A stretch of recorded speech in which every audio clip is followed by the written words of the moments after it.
Welcome to the For the Church podcast, another great gospel-centered resource from Midwestern Baptist Theological Seminary. My name is Jared Wilson. I'm an assistant professor of pastoral ministry and author in residence at Midwestern Seminary. And today we have co-author of Go Outside and 19 Other Keys to, what was the title? I don't even remember. This book that we wrote together. Thriving in your 20s, 19 Other Keys to Thriving in Your 20s. Dr. Becky Wilson. Yeah, start that room. PhD in hospitality. It's a special Thanksgiving episode. Okay. And don't act like this is the first you've heard of it. You've been asking me for 3 days, what are we going to talk about? We're talking about Thanksgiving. And I thought, who better to have on the podcast, especially since Ronnie was not available. The regular co-host is at ETS, the Evangelical Theological Society. Yeah, so the Star Trek convention for theology nerds. And I thought, who would be great to have to talk about Thanksgiving, not the holiday, but just being thankful. Someone I think who cultivates a spirit of Thanksgiving in her life, but also Thanksgiving, the holiday, is you. So thanks for coming on the podcast. Glad to be here. Let's talk about Thanksgiving traditions before we get to sort of our own practice of Thanksgiving, the holiday. What were Thanksgivings like for you growing up? Do you have traditions that you cherished? Yeah, You have a big family. I have a very, very big family, especially my extended family.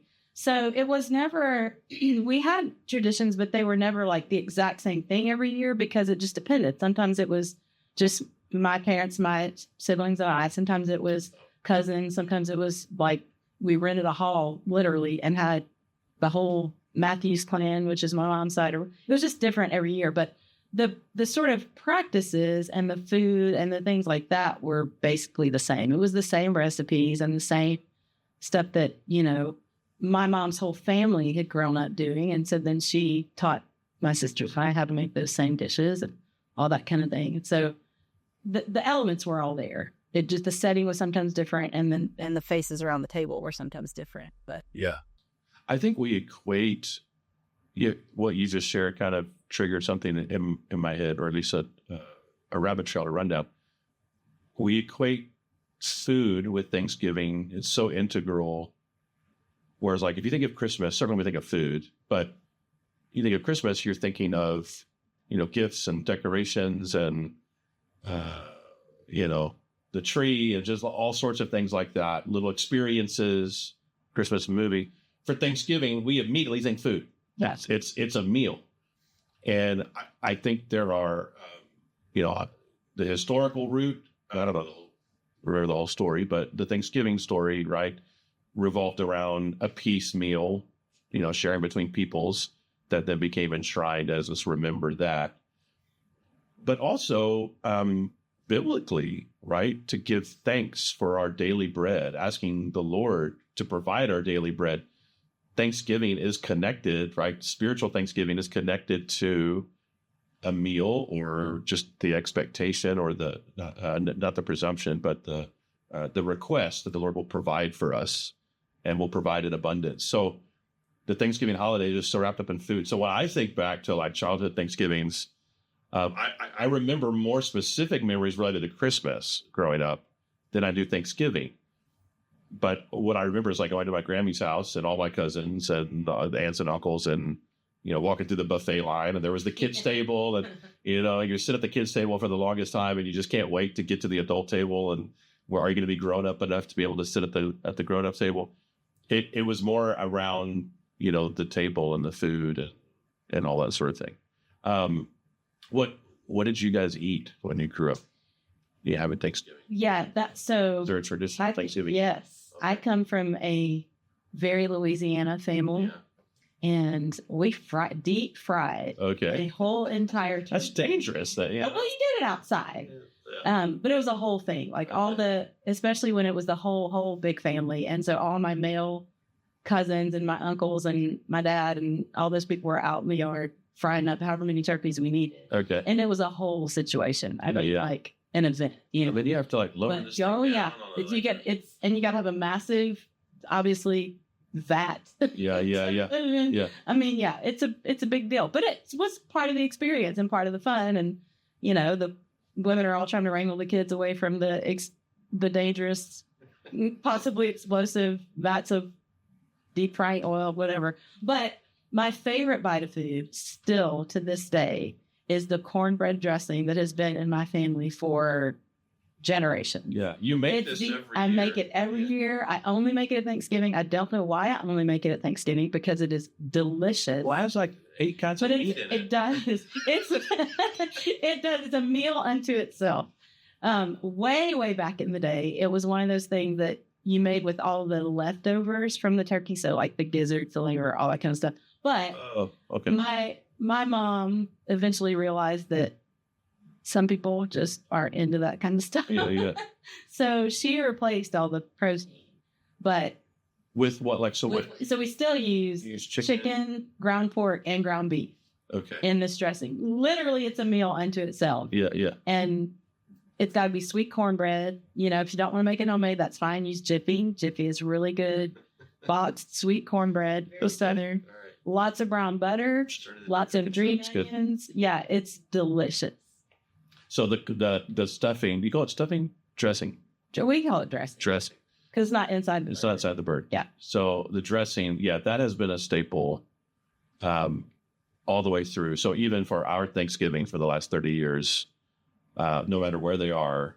I'm making cornbread dressing. And so that is the tradition for us is usually around the meal, because we really don't have, I mean, obviously we've lived in different places, but we've tried different things in terms of what our Thanksgiving is going to look like. So now that we're empty nesters, we've gone, to Pennsylvania where our daughters are, and did Thanksgiving there. We've had them come down to do Thanksgiving with us. We've had people come into the house. We've been away for Thanksgiving. So we don't really have like a standard. Right. And I'm thinking last year, we had the international students from Liberty Baptist Church. We invited every international student to come to our house. And I think they all came. I don't think we had anybody who was missing. So all the international students who are members of the church came. And I don't think it was everybody's first Thanksgiving or first American Thanksgiving. But I think maybe for a couple it was their first American Thanksgiving. And we wanted to kind of do the traditional. I think we had turkey. Yeah. Yeah. Like, so we tried to do, because we're not big turkey people. Normally we would default to ham. You've done a beef Wellington in the past. That's like, choice. Try the beef Wellington viewer. But we wanted to do turkey, so that'd be a traditional experience. And then we watched Charlie Brown Thanksgiving. And it didn't really hold up. It didn't. Well, I enjoy it. There's a nostalgia factor, but I was actually watching it through the eyes of these international students who some I think were seeing it for the very first time, and I was realizing what would it like? Yeah, if you have a nostalgic attachment to it, it's not. There's a scene where Snoopy's wrestling with the chair. And the scene goes on for, it feels like 10 minutes. It is so belabored. But also, it takes forever. But when I was a little kid, that didn't occur to me. Yeah, but also when he's making all the plates and he's like, what was it, like bread? It's bread, toast and popcorn. But food never comes off the main platter. Like he's filling 12 or 15 plates and the main platter stays exactly. I'm going to get into animation economy back in the day, or how they put movies together. But we wanted to kind of give a picture of Thanksgiving. And that, I think, is a good transition to a real reason for you being the perfect guest for this, is to connect sort of hosting, service, hospitality, all those sorts of things. What are some tips? I mean, this episode's coming out the day before Thanksgiving, so maybe too late for somebody who's planning for the day after this podcast comes out. But there can be a low-grade anxiety. There can be, not just around the logistics of feeding and hosting, but, oh, man, I'm going to have to be with family members that maybe I'm not entirely, comfortable with, or that I don't often see, or they got different politics or whatever it is. How have you navigated being thankful in the midst of anxiety, stress, discomfort, etc.? Yeah, I think, you know, I think there's such an easy tendency to overthink every single aspect of hosting, hospitality, all that kind of stuff. I think, believe it or not, what your guests want more than anything from you is for you to just be comfortable and glad that they're there. Truly. If you're stressed out, they're going to sense that.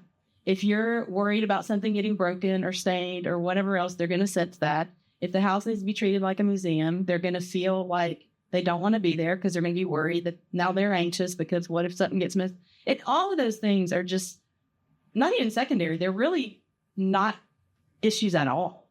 The whole point is just to bring people in, make sure they're comfortable, make sure there's, your house doesn't have to be perfect from the standpoint of cleanliness or all that kind of thing, but make sure it's welcoming. Make sure there are places to sit. Make sure there are, comfortable spaces. Make sure it's comfortable. Yeah, exactly. And then as far as the food, if you are so worried about creating the perfect meal that you can't even think through the people that you're going to be hosting, like one of my favorite things to do as I'm preparing a huge meal is think about every single person that's going to be participating and pray for them even while I'm preparing the meal and think through, do I know any of their favorite things? Do I know how much do I know about them such that I can sort of cater this meal to them if necessary? So for instance, our oldest daughter has every allergy under the sun, which bless her heart. I mean, it's tough, but with her help over the years, I've tried to learn, like, what are some of the things that I can do to make sure that this meal is not a second-rate meal because she can only have 2 or 3 things, but it's like a really good meal for her too.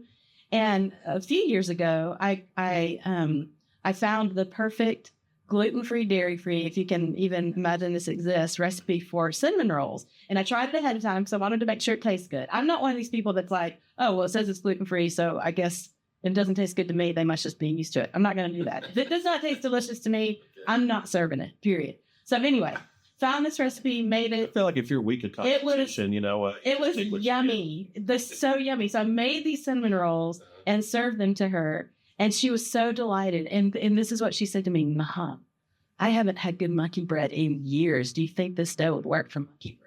And I said, yes.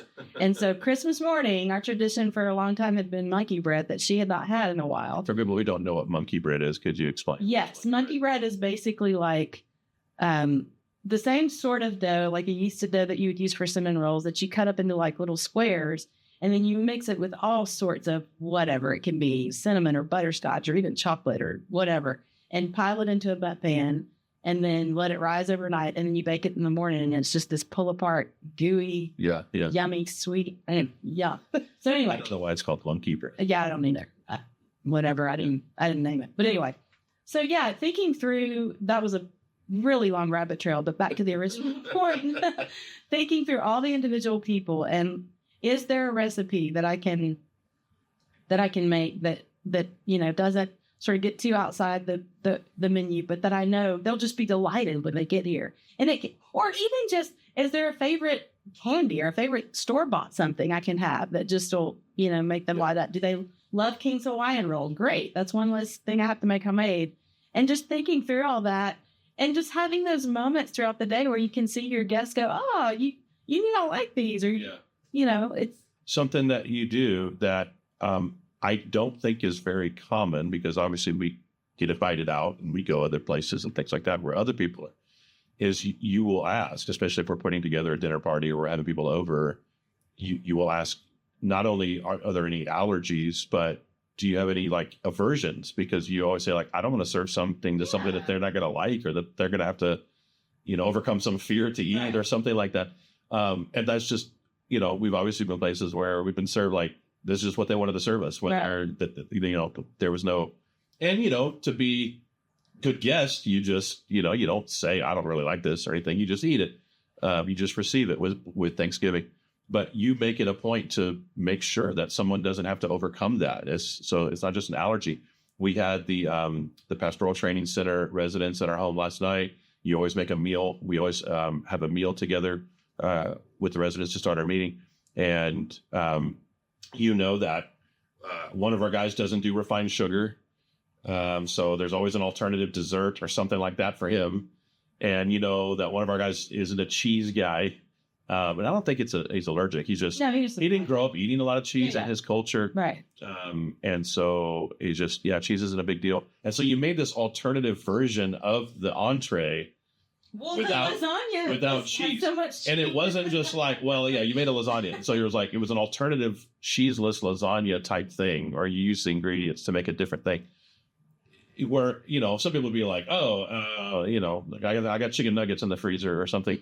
You actually created his own little tray. And I just think that's an aspect of hosting. Obviously, for some people, their reseurces, context, they may not be able to like, oh man, I can't special make for every single But that was another point I was going to make. Like if you may have limited resources. Don't be afraid to just ask people. Just say, hey, if you have these special needs, can you just help me know? Like, is there something I can get from the grocery store? Like a simple ready-made something? Is there a bread that you can, there are all these different brands of dairy-free, gluten-free things that you can buy just store-bought ready-made. But yeah, I mean, keep it simple. If you need to just have like a veggie tray and a fruit tray and a couple other things that, everybody in the world can probably enjoy at some level, just have those things ready. And then you don't have to overthink any kind of special dishes. Yeah. Yeah. Who didn't eat the entree last night was you. So you were. but it's also because you didn't. I didn't realize you didn't know how it was put together. Yeah, I don't want to go into detail, but it was ingredients that I just don't really care for. But I was misunderstanding the way they were prepared, I suppose. The reason you would do that, or at least seek to have the person in mind, so not just like, what do I want to make, but what would best serve somebody is obviously not just to show, love for your neighbor, but also to kind of fuel a spirit of thankfulness in them, not just to you, but just, you're stifling sort of the Thanksgiving spirit if you're creating obstacles or challenges for people to enjoy your hospitality or enjoy the service and hosting. You want to fuel their Thanksgiving. How do you fuel your Thanksgiving? How do you, you used to have a journal, I think, thankfulness journal once upon a time, where every day you would come up with something. This is something I'm thankful for. Either back then or these days, how do you stay a thankful person and not a bitter or typical judging person? I mean, especially living with someone like me. How do you stay thankful? I was about to say, in this season of life, you just, by the grace of God, it's been easy because I just feel like we're surrounded by people that we love. You are in these roles that you absolutely love doing. It's a lot of work, but it's stuff that you find fulfillment in. So there's just a lot of joy in where the Lord has us right now. But even in more difficult times, this is going to sound so cheesy, but I'm going to tell this little story because it's something that is part of my everyday life. Like 100 years ago, when I was employed, I worked with I was a young lady and worked with a lot of older gentlemen on various different levels of the grumpies. Okay. But one of my favorite friends in that job was the grumpiest of all. He just was grumpy. I loved him. He was a wonderful, godly man, but he was just grumpy, like pretty much nonstop. And I don't remember what we were meeting about, but we were supposed to meet about some promotion that we were working on together or whatever. And he started out just great. And I said, David, we're gonna start a little exercise, you and me. I said, from now on, every time you say something negative, I'm gonna make you take that thing and turn it into 3 reasons to be thankful. What are you talking about? That doesn't even make sense. I said, yes, it does. Let me give you an example. Right now in my house, there is a massive pile of laundry that needs attention. This is why I'm thankful for it, because it means, number one, my family just got back from a wonderful adventure that was so much fun, but we have a lot of dirty clothes because I didn't have a washer while we were away. Number two, it means that I'm surrounded by people in my home that I absolutely adore and that I love taking care of. And number three, we actually had all that we needed to pack for this trip We had clothes. Yes, exactly. Lots of clothes to wear. So anyway, I started doing that with him. And of course, at first he was not even going to pretend to participate, but eventually I broke him down and he would start doing it. So he'd walk into my office, and if the first thing if the first thing he was going to do was voice a complaint, I was like, slow down, because if that comes out of your mouth, you know what you have to do with it. And he would start doing it and start engaging in it. And I would see him start to realize, like, maybe there are things to be thankful for. But anyway, that's a very cheesy little example, but it's the way I try to spend, my whole life. Like, there are plenty of things to be concerned about, anxious about, worried about, nervous about, whatever. But I always try to sit with it for a second and go, what is the broader meaning of all of this? Like, the fact that I'm in this situation, first of all, what was the origin of it? Did it come about because, I don't know, there's someone I love so dearly that it absolutely breaks my heart that they're experiencing something difficult? Okay, I can be thankful for that friendship. I can be thankful that I'm here and I can actually help them in some way. I can be thankful that though I'm devastated for them, this thing is not happening to me or to my spouse or to one of my children. There are just so many ways to look at things through different lenses and different perspectives and go, man, the Lord has just cared for me in every season of life so specifically. And I think that's another thing that makes it really easy to engage in gratitude, is to recount every season of life and go, man, in the midst of that, dude, I was broken. I was hurt. I was fearful, all the things, but I can look back and go, the Lord was still right in there with me. I know that he was. I can see that better, certainly in hindsight. As you know, I don't know, 4 or 5 years ago, our church went through a really hard time. It was just difficult. I won't go into detail, but and I remember I had a bunch of ladies over one night. It was our PTC group at that time, the wives, and we were going back and forth between voicing difficulties and concerns and honestly crying through some of the things that we were experiencing. But then with occasional laughter sort of sifted in there. And one of the ladies looked at me and she said, Becky, how are you always so joyful? And I said, well, first of all, I'm not. But I said, secondly, I've been here before in this difficult situation all by myself. And I said, now I'm looking around and going, man, this is tough, but look at all of these people I get to walk through it with. And all of the support that I have, and all of the love in this room, and all of the fact that we're going to cry, but we're going to cry together, and we're going to hug each other afterwards, and we're going to make each other laugh at some point through it.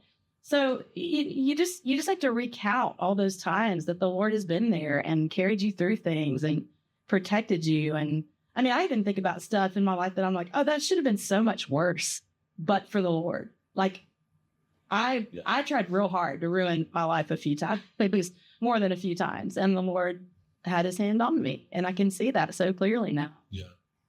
It's something I think just over the last, I would say even over the last year, that I have felt more convicted about having in my prayer time, a spirit of thankfulness. That's not perfunctory. I mean, I can pray Right. just like, hey, thank you, God, for what you've done, the kind of rote things that I would say. But to even like the minor things, I mean, I can even just think in this last week of travel that I didn't feel great. I wasn't debilitatingly sick or anything, but it just was like, it's just miserable to be on the road when you don't feel 100%. And I was having, speaking in 3 different states, and I just felt gross. But I was like mindful. I mean, even like on the airplane, just like, man, thank you, God, that I have this opportunity to even do this. And why I'm not thinking that way. I'm thinking, this is like, I feel miserable. I feel, my head's all congested. I feel, all the, what these people expect from me, and instead of thinking like, 20, 30 years ago, it would have blown my mind if somebody had said, "Every these days you're going to minister in this way." I would have been like, "You're crazy. There's no way I would even do that." I just forget. Not you forget or we forget. I forget so easily to just be thankful of what the Lord has provided. And that's the way, like, I don't think you can even be looking at Jesus and have a spirit of disgruntlement. Right. Yes. Like, the disgruntlement comes in when we stop looking at him. 100%. So even, tomorrow, if you're listening to this on Wednesday or even Thursday morning of Thanksgiving week, you may be, in anticipation, prepare yourself for the aftermath, the washing of the dishes. You may enjoy cooking, you may enjoy, company serving, et cetera, but it's afterwards when you're having to clean everything up. But I have a tip even for that. Well, I'm just saying, you think about Christ. Yes. And the service of Jesus. And the people. You have something better than Jesus? No, not better than Jesus, of course. But even as you're washing the dishes, just think through the moments that just happened. Like, think about whatever laughter happened, whatever hugs happened, whatever smiles happened. Yeah. That's good. I still think Jesus is probably better. Stop it. Don't, Jesus. You can think of those things, but yeah, I mean, no one has ever been more put out. No one has ever been more, if you're at a table with people who offend you or who rub you the wrong way, whatever, no one's been more offended than Jesus. And yet he serves lovingly and joyfully. I think the spirit of thanksgiving comes. This is what Paul writes in Colossians 3:15. Let the peace of Christ rule in your hearts and be thankful, almost as if those are connected together. If the peace of Christ, if dwelling in the gospel is ruling in your heart, then your spirit is going to be one of thanksgiving. If the peace of Christ is not ruling in your heart, and you've got some bitterness ruling in there, or some disgruntlement ruling in there, or some discomfort or anxiety ruling in there, it's going to be really hard, if not impossible, to be thankful. But if the peace of Christ is ruling in there, you can turn to a spirit of thanksgiving. Anything to add as we just a couple little tiny pro tips. So if you're around a table where you really are just super nervous that the conversation is going to go places that you'd rather not, having your mind ready, just some little not cheesy icebreaker questions, but like just little things that can start healthy conversations. So things like, hey, what's going to be your favorite bite of food today? What are you most looking forward to? Or get everybody to start talking about their Christmas plans, or like ask a question about, one of their kids. Just have conversation starters ready so that takes up. So someone else isn't. Exactly. The bulk of the time. Yeah, exactly. Yeah. I gotcha. Yeah. That's good. Yeah, thanks for coming on the podcast. It was kind of painless. You were a little nervous, I think. I wasn't nervous. I just didn't know what you wanted me to talk about. I can talk about told you Thanksgiving. That's great. I was less nervous about this than you were about defending your dissertation. Okay. Well, a little older. Thank you, dear listener. If you enjoy the podcast, please give us a good review on Apple Podcasts, Spotify, YouTube, wherever you listen to or watch your favorite podcast. And until next time, may Jesus be big in your church.